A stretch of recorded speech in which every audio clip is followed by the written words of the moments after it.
तुम्ही माझ्यावर काही नाराज आहेत का? लय जसं गांभीर्यानं बसले जसं पाकिस्तानहूनच आलं मी. विचारा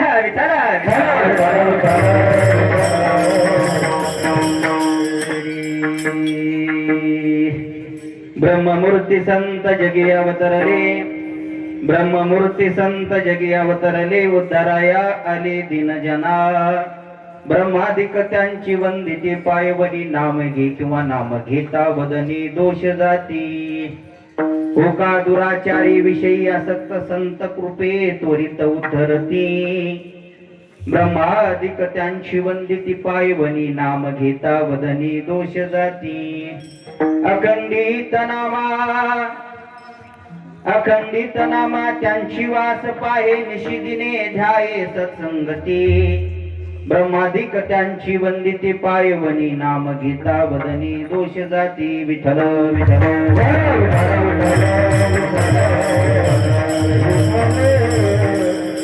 तव चरण सरोजम सांग्रनीलाबुदाभं, जगननिहित पानिं मंदन मंदनानां. तरुण तुलसी मालां कंदरं कंजनेत्रं, सदैधवदासं विठ्ठलं चिंतयामि. पांडुरंगा करू प्रथम नमन, दुसरे चरण संतांची या त्यांच्या कृपादाने. कथेचा विस्तारू बाबाजी सद्गुरुदास तुका. कलावज्ञ जीवोधरार्थावतारं, कलंकांकदे ज्योतिकामोदि वक्रं. कलानीशवादा पुनर्दाह दक्षं, समाधिस्थ मृतिं वजे ज्ञानदेवं. ओम नमो ज्ञानेश्वरा.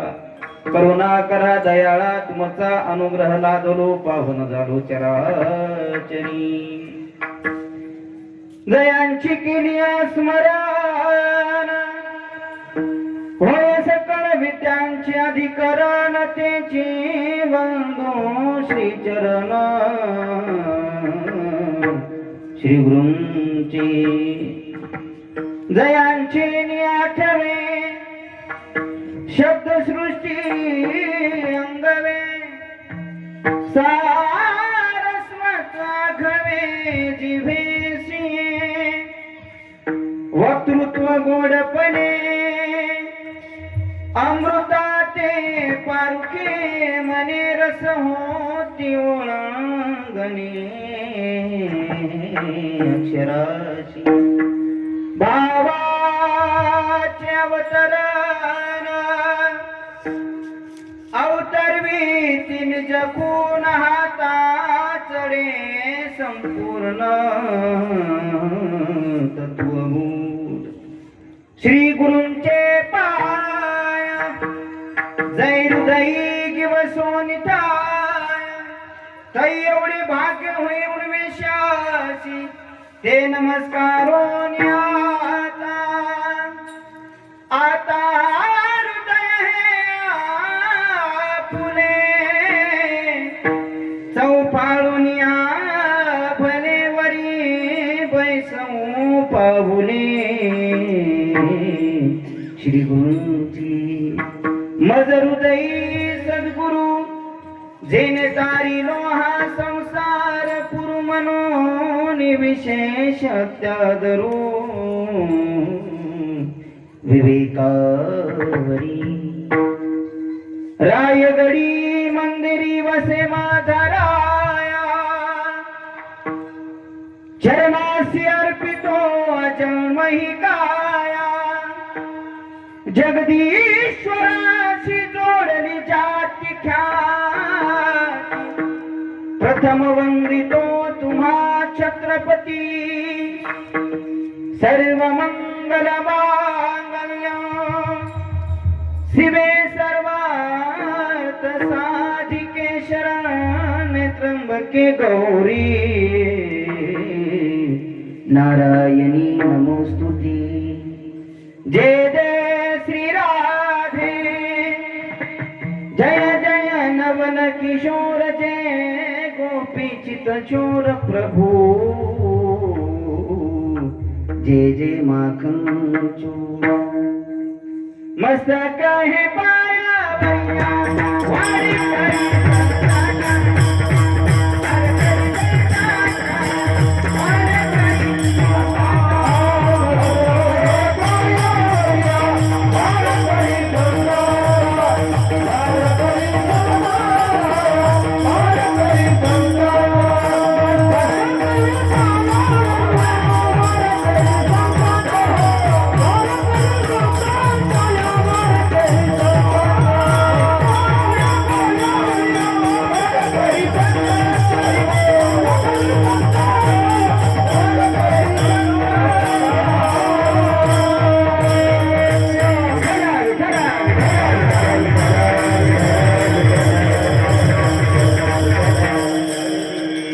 ब्रह्ममूर्ती संत जगी अवतरले उद्धाराया आले दिनजना ब्रह्मादिक त्यांची वंदिती पायवनी नाम घेता वदनी दोष जाती. प्रस्तुत प्राप्तस्थळी कीर्तन रूपी सेवेसाठी निवडलेला अभंग अखिलकोट ब्रह्मांड नायक सर्वेश्वर भगवान परमात्मा अशा भगवान परमात्म्याचे नामनिष्ठ एकनिष्ठ नामदेव महाराज यांचा 4 चरणाचा उत्कृष्ट अभंग आहे. विठ्ठला या अभंगाच्या माध्यमातून नामदेव महाराज जे काही संत महात्म्य आहे. दादा आवाज थोडा क्लिअर करा, स्पष्ट आला पाहिजे.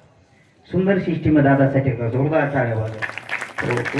दादा फक्त आवाज थोडा क्लिअर करा बरं का, कारण मी लांबून आलोय बाबा. आता 600 किलोमीटर प्रवास करून आलोय, पण एवढाही प्रवास करून आलो, पण इथं या दरबारामध्ये आल्यानंतर ह्या इथून या पांडुरंग परमात्म्याच्या दरबारात पाऊल टाकले. या जमिनीमध्ये काय माहिती दैवी शक्ती अंग संचार शिला सगळा ह्या ताकद आहे बरं का.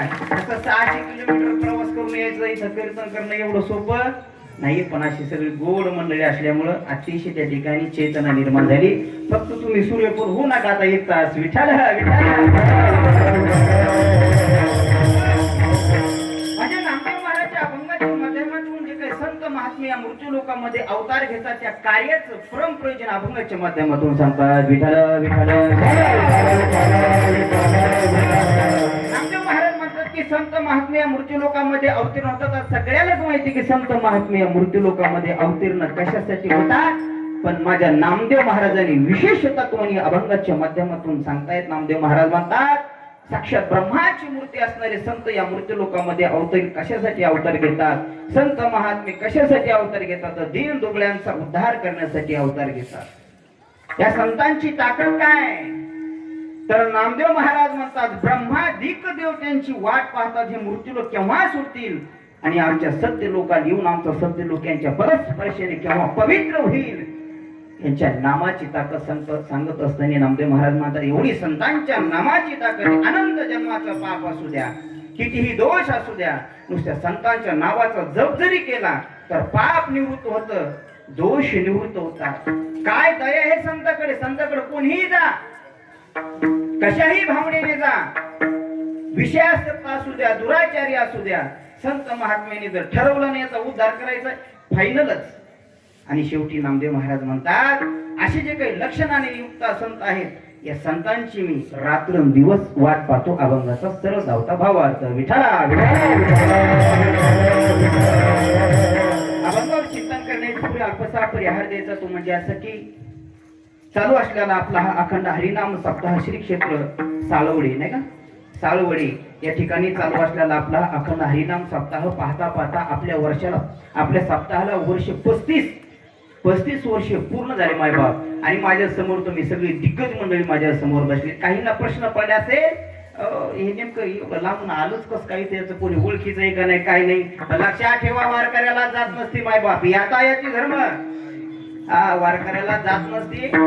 वारकरी सगळीकडेच आपलं विश्वची माझे घर, कोणीकडे गेला तरी आपलंच असतं सगळं. परंतु माझ्यावरती नितांत प्रेम करणारे आपल्याच गावाचे 2 वारकरी हरिभक्त परायण ज्यांनी मला या ठिकाणी कीर्तनाचं सौजन्य दिलं आणि वारीला आम्ही सोबतच असतो बरं का. हरिभक्त परायण तुकाराम महाराज आणि दुसरे हरिभक्त परायण शिवाजी महाराज रांजणी यांच्या माध्यमातून या कीर्तनाचा योग. विठ्ठला विठ्ठला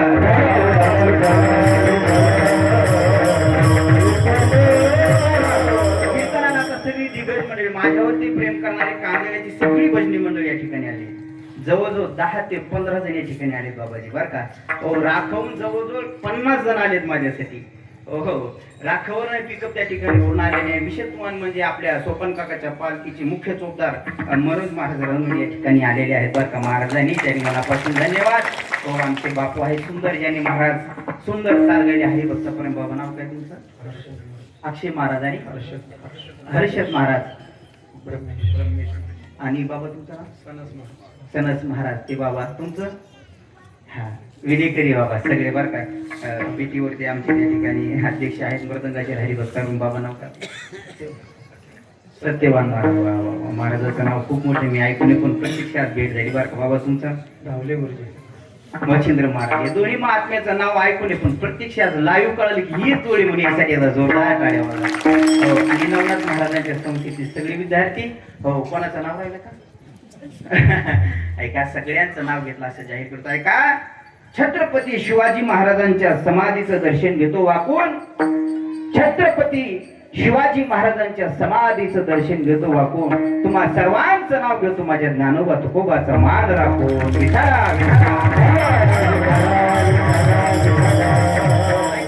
सेवेसाठी नामदेव महाराजाचा अभंग त्या ठिकाणी निवडलेला आहे. माझ्याकडे फक्त 1 तास त्या ठिकाणी राहिलेला, मी 9च्या पुढे 1 मिनिटही जाणार नाही. बघा, आजचा दिवस म्हणजे महान पवित्र दिवस आहे. आज माझ्या छत्रपती शिवाजी महाराजांचा जन्मदिन आहे. आपल्या भाषेमध्ये शिवाजी महाराजांची आज जयंती. लक्षात ठेवा, देवाची जयंती होत असती. मायबाप, माझ्या समोर तुम्ही दिग्गज मंडळी आहात. देवाची जयंती होत असती, संतांची पुण्यतिथी होत असती, तुमचं आमचं श्राद्ध होत असतं. विठाला शिवाजी महाराजांची जयंती का? शिवाजी महाराज साक्षात देवाचे अवतार होते म्हणून त्यांची जयंती होती. आज माझ्या राजांची त्या ठिकाणी जयंती आहे. सगळ्यांनी महाराष्ट्रभर नव्हे, भारतभर नव्हे, तर महाराजांची कीर्ती कुठं आहे? कुठं आहे? वैकुंठामध्येही 16 महाराजांचा आज त्या ठिकाणी गाजत असेल, गाजतोच. म्हणून महाराजांच्या आज जयंतीचा पुण्य पावन असा हा. आणि त्याच्यामध्ये निळोबरायांचा समाधी सोहळा माय भाऊ दुग्ध शर्करा योगी. विठाला विठाला. म्हणून आज पवित्र दिवस आहे. निळोबरायांचाही त्या ठिकाणी पुण्यतिथीचा दिवस आहे आणि शिवाजी महाराजांची जयंती. बघा, आपण बघतो महाराष्ट्रभर आपले तरुण मंडळी, तमाम तरुण मंडळी मायबाप एवढी शिवजयंती साजरी करतात, एवढी पण ते त्यांच्या मनाने करतात. खरी शिवजयंती साजरी करणं म्हणजे ऐका, काय शिवजयंती खरी साजरी करणं?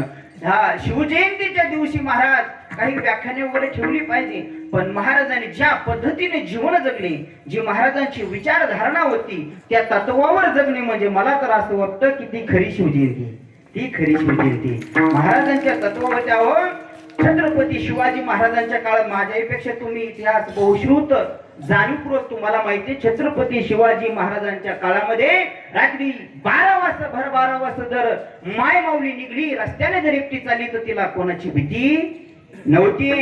छत्रपती शिवाजी महाराजांच्या काळामध्ये मायबाप स्त्रीकर जर कोणी डोळे उघडून जरी पाहिलं, डोळे वटाळून जरी पाहिलं तर त्याची डोळी काढून घेतली जात होती.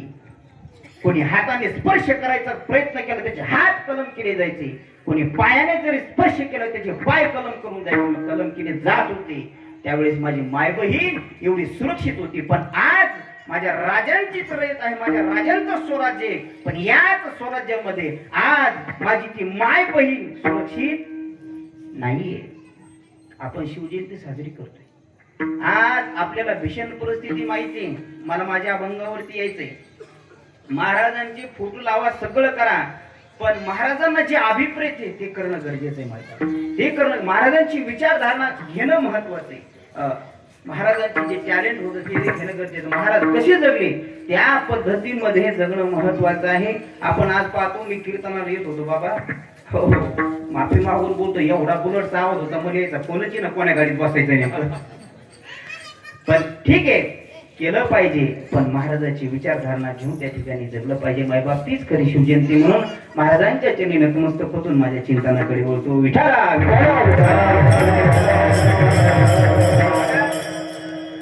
अभंग नामदेव महाराजाचे. नामदेव महाराज म्हणतात, संत महात्म्या मृत्यू लोकांमध्ये अवतीर्ण होतात जगताचं हित, जगताचं कल्याण करण्यासाठी. पण नामदेव महाराज, प्रश्न असा निर्माण होतो की संत महात्मे या मृत्यू लोकांमध्ये का अवतीर्ण होतात? कारण या मृत्यू लोकात जर आपण विचार केला तर या मृत्यू लोकांमध्ये सुखाचा थोडाही पत्ता. काही मृत्यू लोकांमध्ये सुख, मृत्यू लोकांमध्ये थोडंही सुख नाही मायबाप. उंदरापासून इंद्रापर्यंत, ब्रह्मापासून तर विष्णूपर्यंत सगळे दुःखी आहेत मायबाप. कोणाच्याच जीवनामध्ये मृत्यू लोकांमध्ये सुख नाही. मृत्यू लोक हा ठासून ठासून भरलेला मायबाप. ज्ञानोबा त्याला ज्ञानोबा म्हणतात, मृत्यू लोकी सुखाची कहाणी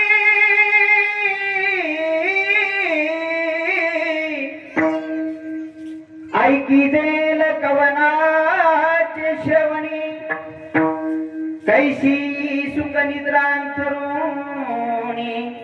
इंगळाच्या.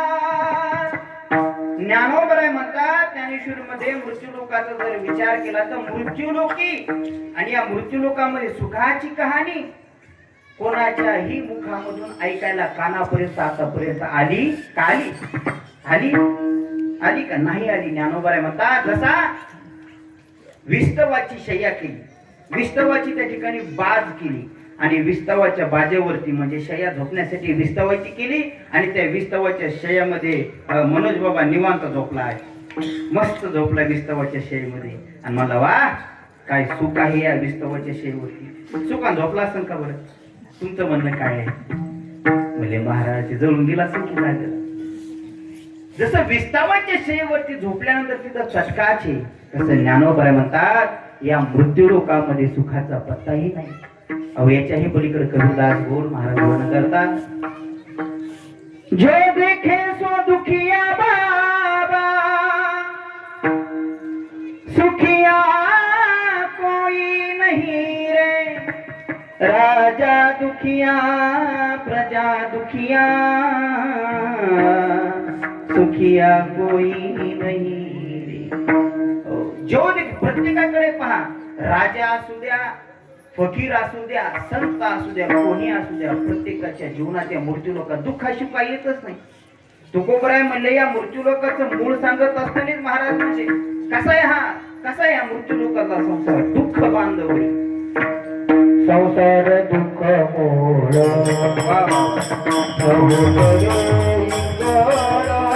संसार दुःख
विचार केला तर महाराजांनी गोड प्रमाण दिलं. माय बाप या मृत्यूलोकांमध्ये म्हणजे सगळं उलटच आहे, सुखाचा तर पत्ता नाहीये. मला प्रश्न एवढा तुमच्या पुढे मांडायचा आहे की या मृत्यूलोकांमध्ये थोडंही सुख नाही. या मृत्यूलोकाची कहाणी जर ज्ञानोबराय 90 मध्ये गोड वर्णन करतात.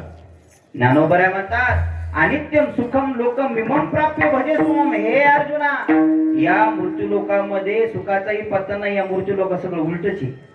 बघा लग्न झाल्यानंतर आपण आशीर्वाद देवादिकांचे सगळ्यांचे आशीर्वाद घेतो, पण घरातली जी काही वयोवृद्ध मंडळी त्यांचा आपण आशीर्वाद घेतो का नाही? अहो मी इथलं सांगत नाही बरं का, आमच्या तिकडं सांगतो. हो कारण म्हणजे एक तास राहील. मी ज्ञानोबरायची भाषा तुम्हाला सांगण्याचा प्रयास करतो.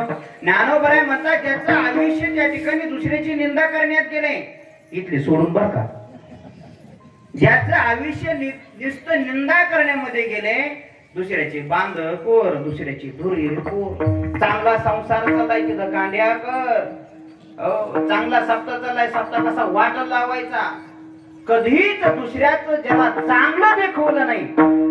ज्ञानोबरायची भाषा बरं का, मी तुम्हाला ओवी देऊन जाईल. कधी त्याला दुसऱ्याचा संसार चांगला झालेला त्याच्या डोळ्यात कधीच पाहिला नाही. आणि ज्ञानोबराय म्हणतात ज्याने कधी गळ्यामध्ये पवित्र तुळशीची माळ घातली नाही, कधी एकादशी केली नाही, कधी सोमवार माहित नाही, कधी गुरुवार माहित नाही, जो वार असेल त्या वारामध्ये मस्ती एवढंच करायचा.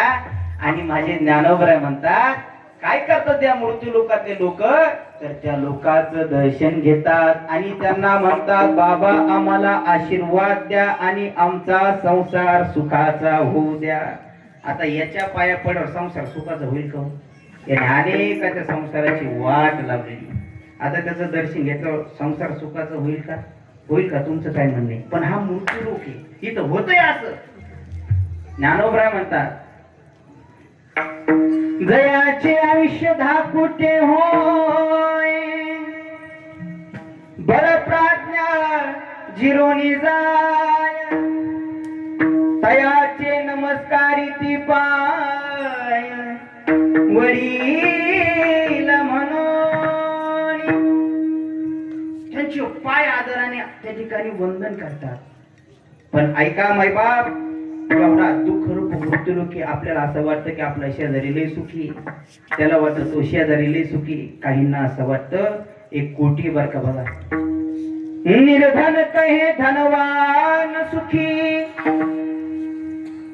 धनवान कहे राजा हमारा, राजा कहे महाराज सुखी, महाराज कहे इंद्र हमारा, इंद्र कहे ब्रह्मा सुखी, ब्रह्मा कहे विष्णु प्यारा, शंकर प्यारा, शंकर कहे विष्णु सुखी, विष्णु कहे भक्त हमारा.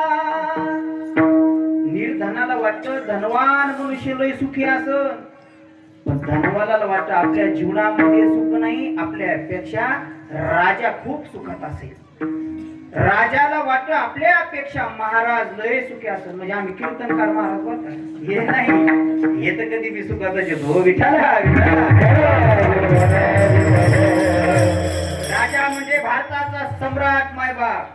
आणि राजाला वाटतं की इंद्रदेव लय सुखी असेल, पण इंद्रदेवाला वाटतं, इंद्रदेवाला काय वाटतं ब्रह्मदेव लय सुखी असेल, पण ब्रह्मदेवाला वाटतं शंकर लय सुखी असेल, पण शंकराला वाटतं विष्णू लय सुखी असेल.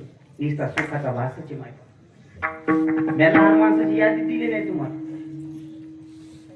कर्तुम अकर्तुम अन्यथा कर्तुम कर्तुम करणारे, ज्याने सगळे सृष्टी विधाता सगळे ब्रह्मांड निर्माण केलेले हे दुःखी येतं. मग आपलं कुठं सुख त्या ठिकाणी मान, तरी आपण सुख शोधतोच. सुखाच्या आशेमध्ये आपला पूर्ण जन्म निघून गेला माहिती, तिथं सुखच नाहीये. पण आपण तिथं मग सुखाचा प्रयत्न करता करता आयुष्य निघून गेलं ना. एक माझे तुकोबऱ्या नाटाच्या भंगात गुरुवर्णन करतात. सर्व सुखाची आशा गंगा गेला,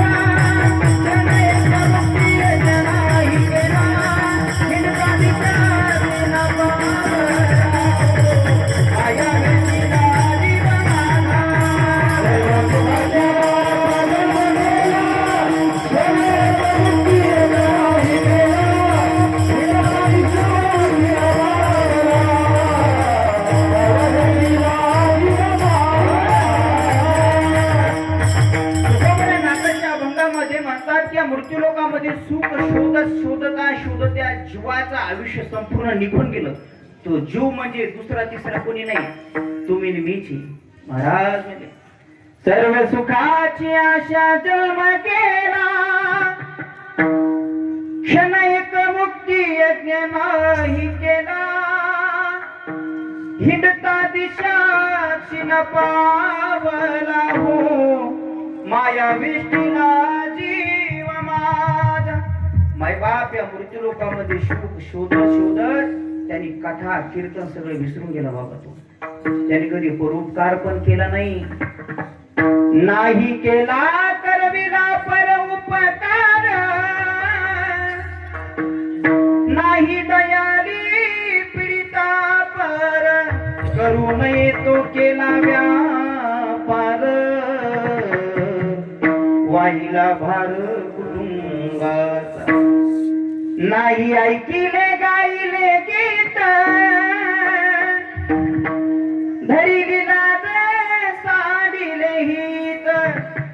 नावळे पुराण बैसले संत, केली बहुत परनिंदा. सुख शोध. मग महाराज तुम्ही एवढे 15 मिनिटं झाली या मृत्यू लोकांमध्ये सुख नाही, मग संसार सुख नाही का? नाही संसार सुख. बाबा तुमचं काय म्हणणे? संसार सुख आहे नाही?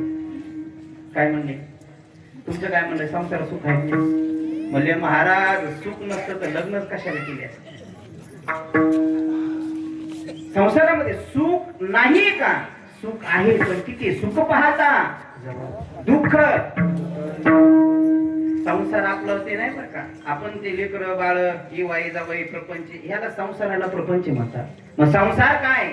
शंकराचार्याच्या भाषेमध्ये सांगायचं म्हणजे पुनरपी जननम पुनरपी मरणम. जन्म मरणाचा हा संसार आहे. म्हणून मृत्यूलोकामध्ये सुख नाही का? आहे माय बाप आहे. आणि या संसारा एक सुख आहे, पण 8वा पाय विठोबाच्या पायाजवळ सुख आहे. मग मृत्यू लोकांमध्ये सुख नाही. ज्या की मृत्यू लोकांमध्ये संत अवतीर्ण होतात त्या की सुख दादा असलंच पाहिजे, असलंच पाहिजे. मग हे जे संत महात्मे छत्रपती शिवाजी महाराज असतील, नामदेवराय असतील, तुकोबराय असतील, एकनाथ महाराज असतील, मग हे अवतीर्ण होतात कशासाठी? तर नामदेव महाराज म्हणतात ते अवतीर्ण होतात पण कशासाठी? जेड मूळ यांचा उद्धार करण्यासाठी. अभंगाच्या प्रथम चरणाच्या उत्तरार्धामध्ये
नामदेव महाराज घेतलेल्या अभंगाच्या प्रथम चरणाच्या उत्तरार्धामध्ये म्हणतात, संत महात्मे जरी दुःखरूप मृत्यूलोक असला तरी या मृत्यूलोकामध्ये अवतार घेतात कशासाठी? उद्धाराया आली दीन जना.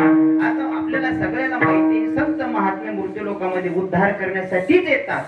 पण प्रश्न असा नेमका कोणाचा? येतात माहिती जगाच्या कल्याणा, पण कोणासाठी? कोणासाठी येतात? दीन कोण आहे ते नामदेव महाराज सांगतात. मनुष्याचे जर आपण वर्ग पाळायला गेलो बाबा तर 4 प्रकारचे वर्ग पडतात. पहिला आहे पामर, दुसरा आहे विषयी, तिसरा मुमुक्षु आणि चौथा ज्ञानी. विठ्ठला विठ्ठला 4 प्रकारचे वर्ग पडतात. पहिला पामर आहे. नेमकं पामर कुणाला म्हणायचं याच्यामध्ये जास्त गुंतून मी तुमचा वेळ घेणार नाही. तुम्हाला बहुश्रुत आहात तुम्ही सरळ सांगतो. पामर कुणाला म्हणायचं? ज्याला कथा माहित नाही, कीर्तन माहित नाही, एकादश नाही, सोमवार काही नाही, दिनरजनी हाची धंदा कोणता बस याच्याही पलीकडे जाऊ शकू का? याची एवढी वृत्ती भंगार झालेली, एवढी वृत्ती भंगार झालेली की त्याला मायही कळत नाही, बहीणही कळत नाही. असा जो एवढा नीट वृत्तीचा मनुष्य त्याला पामर म्हणतात. हा पामर कथा कीर्तनालाच येत नाही, मग याचा नेमका उद्धार कसा होणार? हा झाला पामर. दुसरा झाला विषय. विषय कोणाला म्हणायचं? कथा करतो, कीर्तन करतो, गळ्यामध्ये मोठ्याल्या माळा आहेत, लोकांना उपदेश चालवे, परमार्थाचं संपूर्ण अंगावरती बाह्य संपूर्ण आहे, वरी भगवा झाला, सगळ्या गोष्टी अंगावरती आहेत, पण देहानेच परमार्थ चालवे, चित्ताने मात्र संसार चालवे. हा जरा बरा सांगितला. देहाने तरी नेमकं करतोच ना. हा विषय जे शास्त्राने जे सांगितलेले, इदम कुरु का, कथा कीर्तन धर्म प्रचार करा, संत वाङ्मयाचा प्रचार करा, करतो, पण चित्तामध्ये दांभिकता आहे, अहंकार आहे, हो, आणि संसाराचंच ओझ चित्ताने वाहतो. बाहेरंगाने साधं दिसतो, पण म्हणले याचा उद्धार होणारच नाही. म्हणले कारण काय असते? ज्याला येतं त्याच्याकडे अहंकार भरपूर असतो. माहिती? आता अहंकार हा आज्ञानी माणसाकडे जातो का बाबा सज्ञानी माणसाकडे जातो? ज्याला काही येतच नाही त्याच्याकडे अहंकार कशाला जाईल? ते म्हणतो आपले काही घेण देण नाही बाबा, सापते 2000 3000 घ्या, आम्ही लांबच बसणार.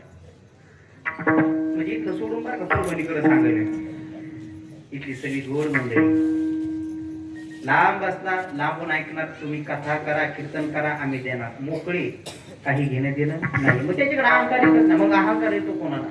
ज्ञानोबा म्हणतात नवल अहंकाराची गोटी, विशेष न लगे आज सज्ञानाची झोमे कंठी नाना संकटी नाना.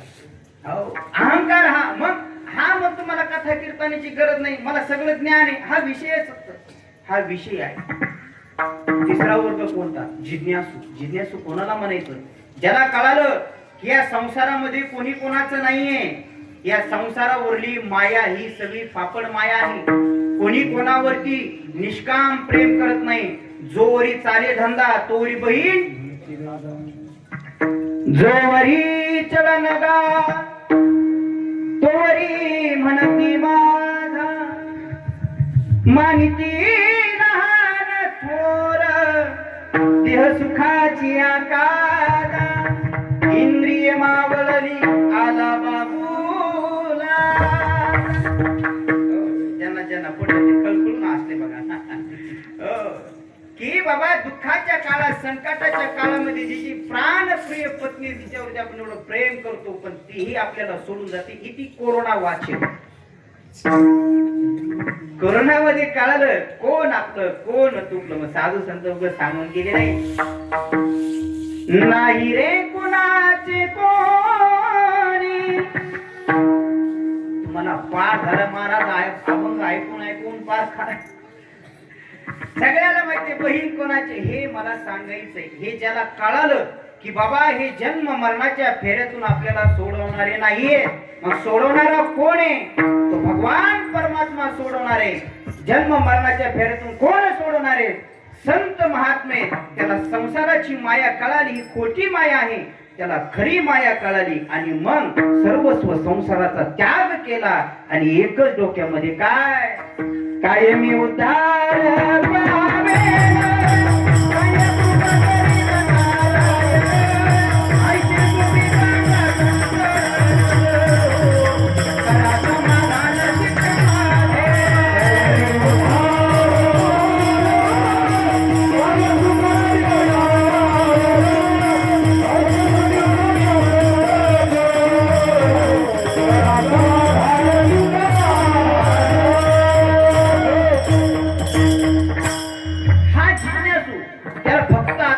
जीवनाचा उद्धार कसा होईल हेच त्याच्या अंतःकरणामध्ये लालच आहे. मग जे भेटेल त्याला विचारणार. काय विचारणार?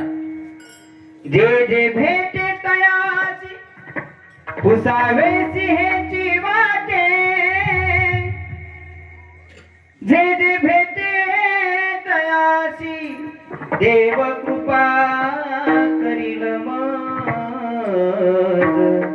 काय लाज राखी भेटीला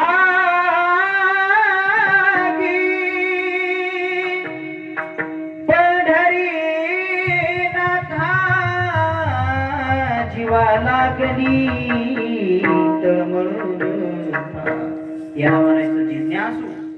आणि चौथा जो मुक्त आहे त्याला काही घेणे, तो मुक्त झालेला आहे. मग या चौघापैकी संत महात्मे नेमकं उद्धार कोणाचा करायला येतात? विठाला. तर ऐका माय बाप, या चौघापैकी संत महात्मे जो पहिला वर्ग सांगितला, कोणता सांगितला तुम्ही पहिला वर्ग? क्या बात आहे, क्या बात आहे. दादासाठी जोरदार टाळ्यावर. यालाच म्हणजे तरणा भाग्यवंत बरोबर म्हणले पामरांचा उद्धार करण्यासाठी येतात. क्या बात आहे. पामराचा कारण काय? कारण संतांचं हृदयच असे माय बाप. ज्या लोकांनी त्यांचा सगळ्यांनी त्याग केलेला आहे, संत महात्मे त्यांना जवळ धरतात. जे कधी कथेला जात नाही, जे कधी गळ्यामध्ये माळ घालत नाही, संत महात्मे त्यांचाच उद्धार करतात माय बाप. जे भक्तीपासून भरकटलेले आहेत, सन्मार्गापासून वंचित आहेत, सन्मार्गापासून बाजून गेलेले साधू संत त्यांनाच जागेवर आणण्याचं काम करतात. त्या दिनांचा उद्धार करण्यासाठी संत महात्मे येतात. बघा, झाडू संतांची मार्ग आडराणी कोणत्या कोणत्या आडरान? अज्ञानाच्या आडराने जे भरलेले संत महात्मे ज्ञानाची झाडणी घेतात. आपली झाडणी असतील, कशाची झाडणी असतील? तुराटीची. तुमची तुरी आहेत का? आपण सकाळी सकाळी काय करतो? झाडणीने आपलं अंगण त्या ठिकाणी काय करतो? स्वच्छ करतो, निर्मळ करतो. संत महात्मे हातात झाडणी घेतात. पण आपण काय करतो? केर कचरा काढण्याची झाडणी, आपल्या त्या झाडी केर कचरा काढून घर स्वच्छ करतो. पण संत महात्मे ज्ञानाची झाडणी घेतात आणि सुस्वरूपाचं अज्ञान आहे ना, त्या अज्ञानाला झाडून काढतात आणि ज्ञानाचा उदय करतात. ज्याला भक्ती माहित नाही, ज्याला कथा कीर्तन माहित नाही, मग अशांचं नामदेव महाराज म्हणतात, अशा संतां अशा दीनदुबळ्यांचा संत महात्मे उद्धार करण्यात उद्धाराया आली. दीन जना. कोणते दीन? दोन प्रकारचे पुन्हा दीन सांगितलेले. जे विषयासाठी झालेले दीन मी तुम्हाला सांगितलं, आणि देवाकरता झालेले दीन. विषयासाठी दीन कोणता? मायबाप विषय असा आहे, शब्द स्पर्श रूप रस गंध हे पंच विषय असे. तुम्ही कितीही हे विषय भोगण्याचा प्रयत्न करा, ते विषय कधीच पूर्ण होत नाही. विषय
महाराज म्हणजे तू कोबर आहे विषयी सेविता कोण तृप्त झाला इंधने निमा लागली कोठी. हो, आता मला सांगा, अग्नीमध्ये किती जळतण टाकल्यानंतर अग्नी शांत होईल? माता माऊल्यांनो, होईल का शांत? काय होईल मग अधिकच? तसं महाराज म्हणजे विषय शब्द स्पर्श रूप रस गंध विषय पंच विषय भोगून भोगून कोणी तुटत. जसा अग्नीमध्ये कितीही दण टाका, अग्नी असा प्रज्वलित होतो मायबाप, तशी विषय भोगत असताना विषय शांत होत आहे, भडकतेच दिसते विषय. शब्दाचा असेल स्पर्शाचा असेल. अहो तुम्हाला सगळ्यांना दृष्टांत माहिती, राजा रावणाकडे काय कमी होती? काय कमी होत? लंके माझी घरी किती ती ऐका, सांगत असे संख्या जैशी तैशी 5 लक्ष घरे पाषाणाची, जेथे 7 लक्ष तेथे विटेबंदी. कोटी घरे जेथे काशा आणि तांबे, किती किती कोटी घरे जेथे काशा आणि तांब्याची, शुद्ध कांचनाची 7 कोटी. 7 कोटी रावणाच्या नगरीमध्ये, रावणाच्या लंकेमध्ये 7 कोटी घर सोन्याची होती.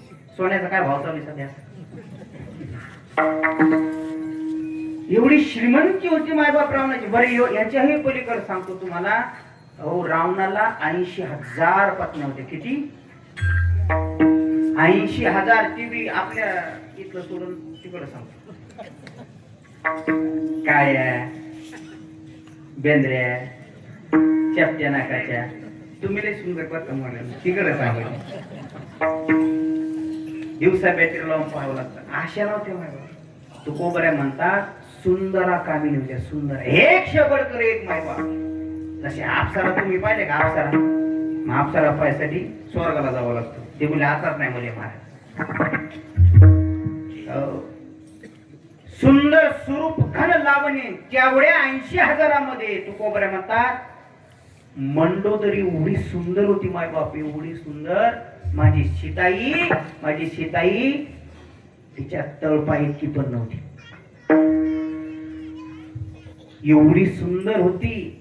पण तो रावण माझ्या सीताईला पाहिल्यानंतर एवढा विषयासक्त झाला. माझ्या सीताईला नेण्यासाठी तो साधू स्वरूप घेऊन आला. म्हणून साधू पासून सावध राजा. साधू लोकांपासून लय सावध राजा. मी माझ्या मन सांगत, तुळशीदास महाराज मी गोड सांगतात. रावण साधू वेश में आया, भूख ने मुझको बहुत सताया, भिक्षा दो यह धर्म का काम, पतित पावन सीताराम. म्हणून ते साधू दाराला आले की भिक्षा वाढायला पुढं जाऊ नका. साधूच्याही वेशामध्ये राक्षस लपलेला आहे. साधू वेशामध्ये आला. कुठे आला? पंचवटीमध्ये आला. आणि काय म्हणतोय? धर्माचं काम आहे म्हणून खोटं बोलून माझ्या सीता मातेचं हरण केलं. तुम्हाला सगळ्याला ज्ञात उदाहरण आहे. एवढा असून देखील त्याची विशेष पूर्ण तृप्तीला गेले नाही. मग आपलं कुठे घेऊन बसले? एक बंगला, एक गाडी, अर्धा एकर जमीन, अकाउंटला असून किती? 1 कोटी 2 कोटी. याच्या पलीकडे काय? एवढ्याची जर विषयाची तृप्ती झाली नाही तर आपली कुठं होणार आहे? म्हणून मग अशांना सन्मार्गाला लावण्यासाठी जे भरकटलेले आहेत, त्याच्यासाठी संत महात्मे मृत्यू लोकांमध्ये अवतार घेता. उद्धाराया आली दीनजना. नामदेव आहे त्याचं स्वरूप काय आहे? तर नामदेव महाराज म्हणतात ब्रह्ममूर्ती, ब्रह्माची मूर्ती. आता ब्रह्म नेमकं कोणाला म्हणायचं? भगवंत गीतेमध्ये सांगतात अजो नित्य शाश्वतो यम पुराण न हन्यते हन्य माने शरीरे. अज आहे, नित्य आहे, शाश्वत आहे. ब्रह्म नेमकं कोणाला म्हणायचं? आपल्या गावातला ब्रह्म नाही बरं का.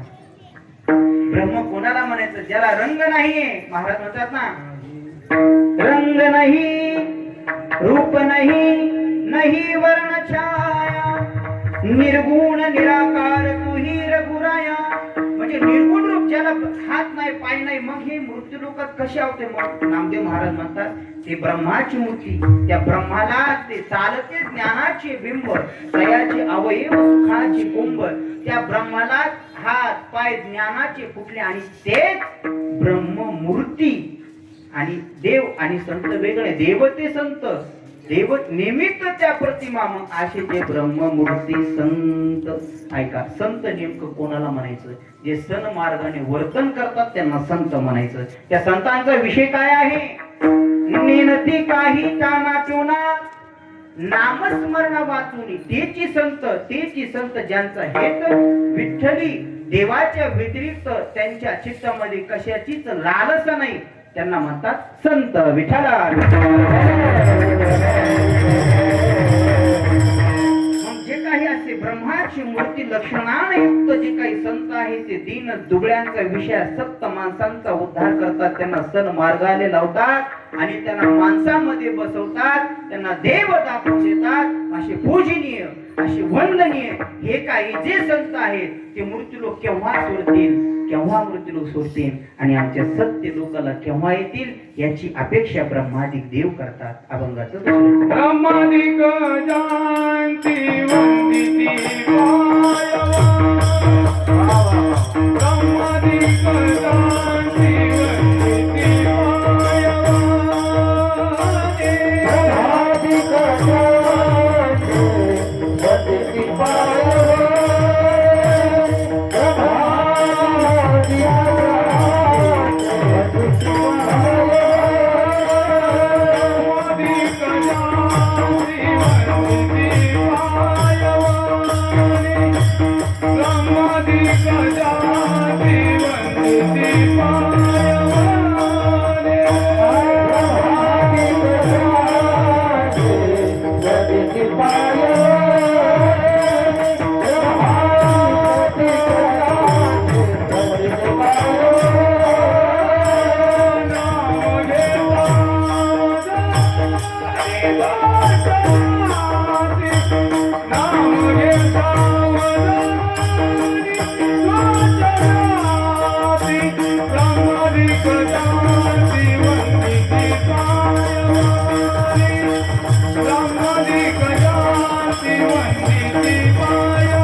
नामदेव महाराज म्हणतात मग असे जे संत आहेत हे मृत्यूलोक केव्हा सोडतील. ज्ञानोबर आहे, तुकोबर आहे, संत जनाई मुक्ताई हे साधू संत हा मृत्यूलोक केव्हा सोडतील आणि आमच्या लोकाला केव्हा येतील.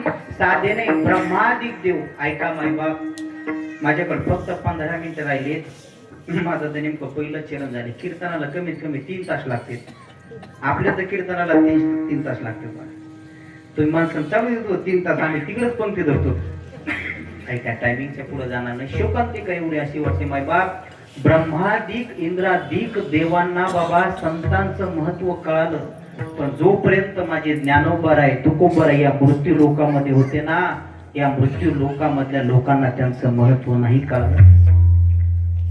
नाही कळालं माय बाप, नाही कळाले माझे ज्ञानोबर आहे लोकांना. जर माझे ज्ञानोबराय लोकांना जर कळाले असते तर माझ्या ज्ञानोबरायांना कोणी छळलं नसतं माहिती. तुम्ही आळंदीच्या जवळ आहात, तुम्हाला ज्ञानोबरायांचा पूर्ण इतिहास माहिती. ज्ञानोबराय जर या समाजाला कळाले असते तर माझ्या ज्ञानोबरायांनी इंद्रायणीमध्ये आंघोळ केल्यानंतर या लोकांनी म्हटलं नसतं की संन्यासाच्या कार्ट्याने ही इंद्रायणी बाटवली, कोणी आंघोळ करू नका. लोकांना ज्ञानोबराय कळाले नाही माय बाप. मृत्यू लोकांना माझ्या ज्ञानोबरायांनी आळंदीमध्ये मधुकरी मागण्यासाठी जावं, ती मधुकरी कोणी देऊ नये मायबाप, दरवाजे बंद करावे. माझे ज्ञानोबराय जर रस्त्याने चालली तर लोकांनी चिखल घ्यावा आणि माझ्या ज्ञानोबरायच्या अंगावरती फेकून मारावं. कळाले माझे ज्ञानोबराय? मुक्ताई ज्ञानोबरायला नुसती मांडे खाण्याची इच्छा झाली, साधं खापर लोकांनी माझ्या मुक्ताईला मिळू दिलं नाही. त्या कुंभार दादाकडे माझी मुक्ताई केविलवाणी जाते आणि कुंभार दादाला म्हणते, दादा, ओ कुंभार दादा, ओ कुंभार काका, माझ्या दादाला मांडे खाण्याची इच्छा झाली, हो खापर द्या. त्याच्याही अंतकरणात पाजर फुटला मायबाप. माझ्या मुक्ताईकडे पाहिलं, ते आदिशक्ती माईचं रूप पाहिलं, अंतकरण पिळून निघलं मायबाप. त्याने खापर दिलं, पण विसोबा साठीने खेचराने पाहिलं आणि ते खापर हातात घेतलं आणि फोडून टाकलं आणि त्या कुंभार दादाला नाही ते बोलला. आणि मुक्ता असं म्हणतात, गुरुच्या मुखातून ऐकले की मुक्ताईला त्याने चापट मारली मायबाप. आदिशक्ती माया होती, रडत रडत दादाकडे आली, मांडे खाऊ दिले नाही, खापर मिळून एवढं छळ मायबाप. लोक काळाले ज्ञानोबर आहे काय? माझ्या तुकोबऱ्याने त्या मंबाजी कोणचा गुन्हा केला हो? काय करता माझ्या तुकोबराने मंबाजी भवनचा गुन्हा? त्याच्या घरी चोरी केली का? त्याची संपत्ती लुटून आणली होती का? तुकोबरा त्याच्यावरती टीका करत होती. त्याच मंबाजी भवने माझ्या तुकोबऱ्याला काट्याच्या काठीने मारले. कळाले तुकोबरे? नाही कळाले. जोपर्यंत संत महात्मे या मृत्यू लोकांमध्ये होते तोपर्यंत संत महात्मे या लोकांना कळालं नाही. एवढं आपलं दुर्दैव आहे माहिती. ब्रह्मादिक लोकांना ते महात्मे कळाले. आपल्याला कळते, आपल्याला गावातला सज्जन माणूस कळतो, पण केव्हा? मेल्यावर. तो जिवंत आहे तोपर्यंत सत्कर्म करत असेल तर आपल्याला तो वाटतो हा चांगला नाही, मग गेल्यावर त्याचे गुणगान गातात, अरे लय चांगला होता, लय सज्जन होता, कधीच कोणाला वाईट बोलला नाही, त्याच्या वाणीमध्ये माधुर्य होतं. कोणी किती जरी रागाने जरी बोललं ना तर तो नुसता हसायचा बर का, एवढा चांगला होता. पण जिवंत असताना त्याच्याकडे पाहिलं की दात खात होता. म्हणून ऐका मायबाप, झालं माझं कीर्तन. जोपर्यंत माणूस जिवंत आहे ना गड्या, नामदेव महाराज म्हणतात, तोपर्यंत त्या माणसाची किंमत करा. त्या माणसाला ओळखा, तो काय आहे, कसा आहे हे समजून घ्या.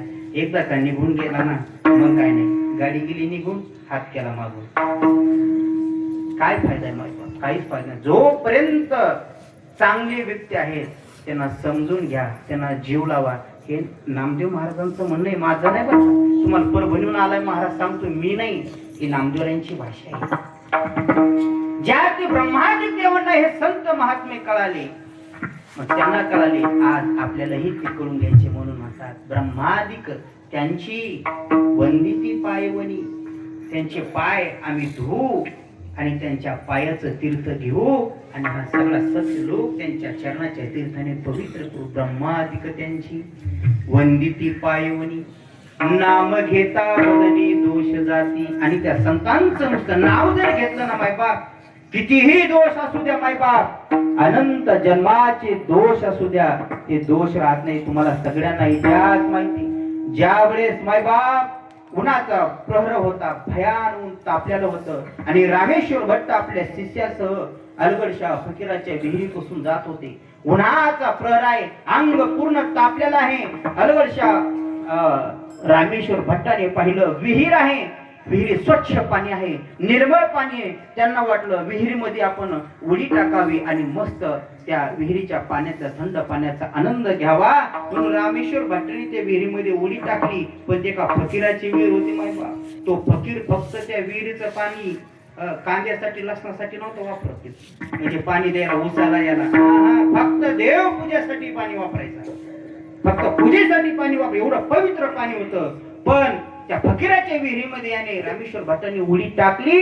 एका सद्ग्रस्ताने फकीराला जाऊन सांगितलं, फकीरजी तुमच्या विहिरीमध्ये पवित्र पाण्यामध्ये कोणीतरी एक सद्ग्रस्ताने उडी टाकली आणि पाणी अपवित्र केले, तिथूनच शाप द्याला, वैशीही डुबती राहू, असा शाप द्याला, वैशी डुबती राहू. मग आता आंघोळ वगैरे स्वच्छ झाली. रामेश्वर भट्टांना वाटलं चला बाहेर यावं. रामेश्वर भट्ट जसे बाहेर येत होते तसं त्यांच्या अंगाचा दाह होत होता. अंगाचा दाह जसा स्वयंपाक करत असताना हात तव्यावरती पडावा. तुमच्याकडे तवाच म्हणतात का त्याला? दुसरं काही शब्द आहे? तवाच म्हणतात ना. स्वयंपाक करता करता वेगळं दुसरीकडे लक्ष असावं असं वाटतं की हातावर भाकरी हातावर हात त्याच्यावर चटका बसतो ना, अंगाचा पूर्ण दाह व्हायला लागला, संपूर्ण अंगाचा दाह व्हायला लागला. काय करावं काही सुधरत नाहीये. म्हणून सगळ्या शिष्याला बोलवलं आणि मग पाण्याच्या बाहेर आले, पण अंगाचा दाह होतो. त्यांनी गळती धरली अंगावर कसं पाणी पडत, शीतलता थंड पाण्याने अंग शांतून असं वाटलं. असं करत करत ऐका माय बाप, आळंदीला आले आणि आळंदीला आल्यानंतर माझ्या ज्ञानोबराच्या समाधी समोर रामेश्वर भट्टांनी धरणं धरले. ज्ञानोबा, अंगाचा खूप दाह होतोय, माझ्या अंगाचा दाह थांबवा, काहीतरी करा. त्यावेळेस रामेश्वर भट्टा हा माझ्या तुकोबरायांचा कट्टर विरोधक होता. गाथा जर कोणी गोडा लावला असेल तर रामेश्वर भट्टांनी माहिती. कट्टर विरोधक, एवढं तुकोबराने पूर्ण संसारात सर्व संसाराचं वाटोळ केलं आणि गाथा निर्माण केला. गाथा कट्टर विरोधक. पण ज्ञानोबराय म्हणले, बाबा त्याला स्वप्न दृष्टांत दिला. रामेश्वर, हे सध्या कोर्ट बंद आहे, एकच कोर्ट चालू आहे. कुठं? देहूच कोर्ट चालू आहे. तुका सर्वश्रेष्ठ प्रिया माथोर, जो का अवतार नामयाचा, त्याची तुझ काय घडली रे निंदा. तुला त्याची काय निंदा घडी? तू त्यांच्याकडे जा आणि मग आता तिथपर्यंत जायचं. अंगाचा भयानक दाह व्हायलाय, सहन होत नाहीये. मग काही शिष्य त्या ठिकाणी रामेश्वर भट्टांनी सांगितलं, जा तुम्ही वेगाने जा, देहूमध्ये तुकोबा असतील त्यांना सांगा रामेश्वर भट्ट भेटण्यासाठी. तर ऐका, सकाळचा प्रहरे माझे तुकोबराय त्या ठिकाणी दाराच्या बाहेर बसलेले होते, रिकामे नाही. हा भजन करत बसलेले होते तुकोबराय. आणि मग तेवढ्यात समोर रामेश्वर भट्टांची शिष्य आहेत. माझ्या तुकोबरायांना कळलं हे रामेश्वर भट्टांची शिष्य आहेत, रामेश्वर भट्टांना आपल्याला भेटायचे. अंतर्ज्ञानात माझ्या तुकोबराला कळलं. शिष्य जवळ आले, सगळी हकीकत सांगितली आणि मग माझ्या तुकोबरांनी त्यांना एक चिठ्ठी लिहून दिली आणि सांगितलं, ही चिठ्ठी घ्या आणि रामेश्वर भट्टांना तुम्ही द्या. ती चिठ्ठी घेतली आणि धावत पळत रामेश्वर भट्टापर्यंत त्यांचे शिष्य गेले आणि ती चिठ्ठीमध्ये काय लिहिले त्यांनाही माहित नव्हतं. माहिती ती चिठ्ठी जशी रामेश्वर भट्टांच्या हातात पडली, रामेश्वर भट्टाने ती चिठ्ठी पूर्ण उघडली आणि उघडल्यानंतर त्या चिठ्ठीमध्ये एक अभंग होता. मायबाप, कोणता अभंग होता? चित्त शोध तरी शत्रू मित्र होती, व्याघ्रहीन खाती सर्पतया. ते अभंगाचं नुसतं चित्त शुद्ध एवढं त्यांनी वाक्य वाचलं तर पूर्ण अंगाचा दाह शांत झाला. माहिती, नाम घेता वदनी. रामेश्वर भट्टांनी नुसतं अभंगाचं प्रथम चरणामध्ये एक शब्द वाचला तर अंगाचा दाह शांत झाला. आपण जर रोज गाथा वाचला तर आपण जन्म मरणाच्या फेऱ्यातून चुकणार का नाही? मग का वाचायचा? म्हणजे पुढच्या जन्मात वाचू. विठ्ठल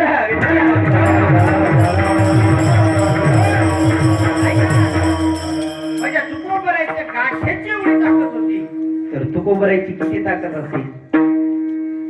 तुकाराम तुकाराम, नामाची गाठ्याची एवढी ताकद, म्हणून नामाची किती ताकद असेल. म्हणून साधू संत वेळोवेळी सांगत गेले, साधू संतांच्या नावाचा जप करा. नाम घेता वदनी दोष जाती, ब्रह्मादिक त्यांची वंदिती पायवणी. नाम घेता वदनी दोष जाती. संप्रदायाच्या नियमाप्रमाणे आपण सुंदर पद भजन घेऊ. नाम घेतल्यानं काय होतं? काय जातं? जो जाता मग सगळ्यांवरती हात करायचा. ज्यांना असं वाटतं की नाम घेतल्यानंतर दोष आता निश्चित जाणार, आजच कीर्तनातून जाणार आहे, पाप राहणार नाही. ज्यांना असं वाटतं की पाप आपल्या डोक्यावरच राहू, त्यांनी हात खाली घ्या. मंडळी असं वाटतं का डोक्यावर आपले पाप राहू? करा तुम्ही बी आता माता मावल्या गोड माझ्या भगवान परमात्म्याचं गोड भजन करायचा. हो विठ्ठल माझा